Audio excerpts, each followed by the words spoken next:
नमस्कार, मैं हूं रविंद्र जैन और आप देख रहे हैं मुंबई मास टाइम्स। आइए देखते हैं आज की मुख्य खबर।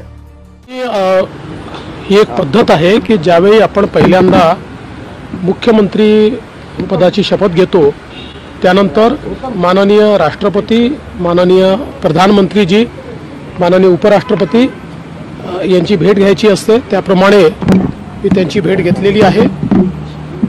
आज सकाळी माननीय प्रधानमंत्री महोदयांची माझी एक दीर्घ भेट झाली, ज्यामध्ये त्यांचे आशीर्वाद देखील मी घेतले आणि महाराष्ट्राच्या संदर्भात काही चर्चा देखील आमच्या त्या संदर्भात झालेल्या आहेत। आणि मला माननीय प्रधानमंत्री महोदयांनी सांगितलं की महाराष्ट्र हे एक अत्यंत महत्त्वाचं राज्य आहे। देशाच्या अर्थव्यवस्थेकरता या राज्याला गतिशील ठेवणं हे अत्यंत गरजेचं आहे। त्या दृष्टीने ते देखील पूर्ण सहकार्य महाराष्ट्राला द्यायला तयार आहेत।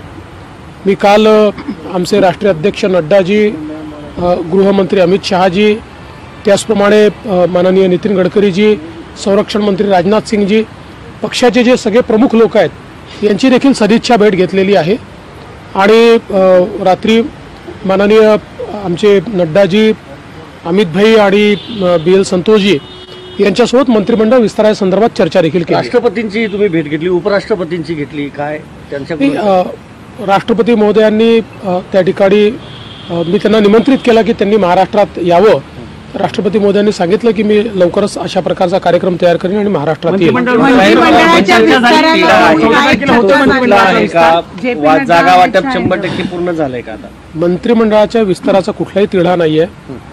पहिल्यांदा तर तुम्ही ज्या काही बातम्या चालवल्या त्याचं क्लॅरिफिकेशन देतो की अजितदादा त्यांच्या कामाने आले, मी माझ्या कामाने आलेलो आहे आणि आत्ता लगेच शिंदेजींचं इथे काम नसल्यामुळे ते आलेले नाही आहेत।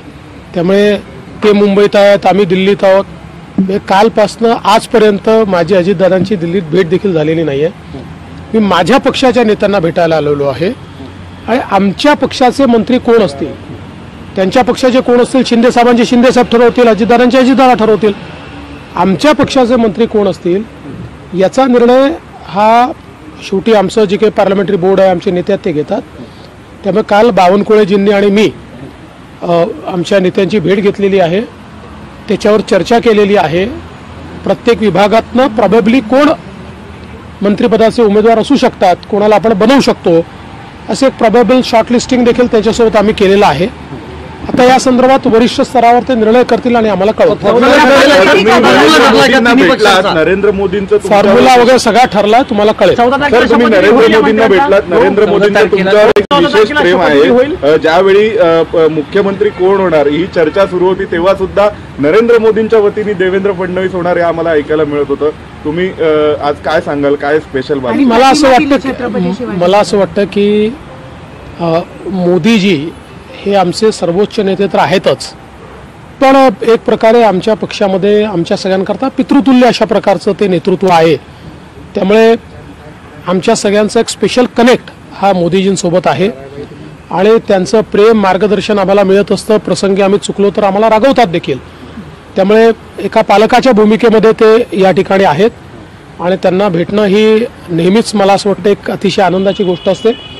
आणि विशेषतः मी छत्रपती शिवाजी महाराजांची प्रतिमा ही मोदीजींना याकरता दिली की 2014 साली त्यांनी त्यांच्या प्रचाराची सुरुवात ही रायगडावर येऊन छत्रपतींना नमन करून केली होती।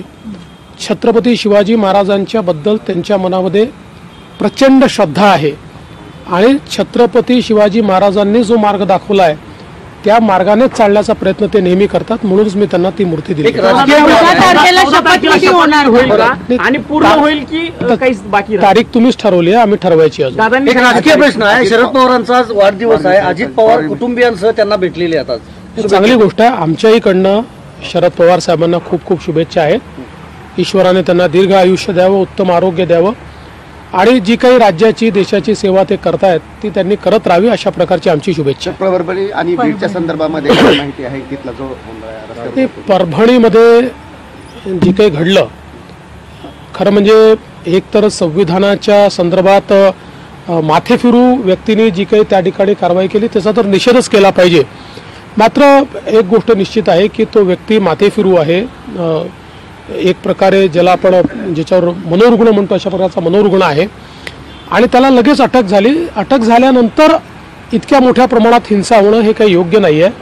मला असं वाटतं की जे लोक भारताच्या संविधानाला मानतात आणि जे भारतरत्न डॉक्टर बाबासाहेब आंबेडकरांना मानतात अशा लोकांनी नेहमी संवैधानिक मार्ग पत्करले पाहिजेत आणि अटक झाल्यानंतर हिंसा करणं हे काही फार योग्य नाही आहे.